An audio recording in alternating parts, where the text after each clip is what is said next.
Silver और copper के बाद यूरेनियम एक ऐसा मेटल है जो कि अब ग्लोबल इकोनॉमी के लिए सबसे ज़रूरी बताया जा रहा है। ये दुनिया भर की एनर्जी के लिए एक ऐसा सुपर फ्यूल है जो 24 घंटे बिना रुके बिजली दे सकता है और इस सुपर फ्यूल का नाम है यूरेनियम। इस वीडियो में जानते हैं कि भारत के लिए यूरेनियम का इंपोर्ट क्यों ज़रूरी है, भारत और कनाडा की ये डील में यूरेनियम को इतनी तवज्जो क्यों दी जा रही है, और अगर आप भी यूरेनियम के बढ़ते बाजार में निवेश करना चाहते हैं तो कौन से ऐसे प्लेटफॉर्म है या कौन से ऐसे तरीके हैं जहां आप अपना पैसा लगा सकते हैं। सबसे पहले तो यूरेनियम मेटल की ज़रूरत को समझते हैं, आखिर ये काम कहाँ आता है।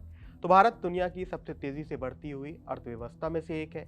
इसी वजह से भारत में हर साल बिजली की मांग 7 से 8% की दर से बढ़ रही है। ऐसे में भारत कोल यानी कोयला के अल्टरनेटिव के लिए कोई ऐसा मेटल ढूंढ रहा है जो कि फ्यूचर एनर्जी में भारत के काम आ सके। साथ ही 2070 के लिए नेट जीरो कार्बन के लिहाज से भी यूरेनियम एक ऐसा एसेंशियल मेटल है जो भारत की ऊर्जा जरूरत को पूरा कर सकता है। यूरेनियम की खासियत यह है कि वह एक छोटे से छर्रे में जितनी ऊर्जा होती है उतनी 800 किलो कोयले में भी नहीं होती है। यह भारत जैसे देश के लिए एक बहुत बड़ा एडवांटेज है। सौर ऊर्जा रात में काम नहीं करती है, पवन ऊर्जा यानी विंड एनर्जी हवा में निर्भर है, लेकिन न्यूक्लियर रिएक्टर यूरेनियम की मदद से साल के 365 दिन बिजली दे सकते हैं।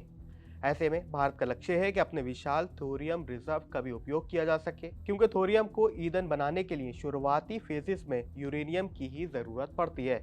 अब बात करते हैं कनाडा और भारत की यूरेनियम पार्टनरशिप को, जो हाल ही में हुई है। तो कनाडा दुनिया का चौथा सबसे बड़ा यूरेनियम प्रोड्यूसर है। 1974 के पोखरण न्यूक्लियर टेस्ट के बाद कनाडा ने भारत को यूरेनियम देना बंद कर दिया था, लेकिन दशकों के कूटनीतिक प्रयासों के बाद 2015 में एक ऐतिहासिक समझौता यूरेनियम को लेकर हुआ है। इस समझौते के तहत कनाडा की कंपनी कैमकियो भारत को हजारों टन यूरेनियम की आपूर्ति करेगी। कुल मिलाकर ये डील केवल व्यापारिक नहीं है, बल्कि ये भारत के परमाणु कार्यक्रम को दुनिया में मान्यता दिलाने का सबसे बड़ा प्रतीक है। अब आते हैं आप सबसे इंपॉर्टेंट फेज, यानी आप इसमें कैसे निवेश कर सकते हैं और क्या कॉपर और दूसरे मेटल की तरह यहाँ पर भी जबरदस्त कमाई होगी। तो भारत में तो सबसे पहले कोई भी लिस्टेड यूरेनियम माइनिंग कंपनी दर्ज नहीं है, क्योंकि यहाँ पर यूरेनियम माइनिंग पर पूरे तरीके से सरकार का कंट्रोल है।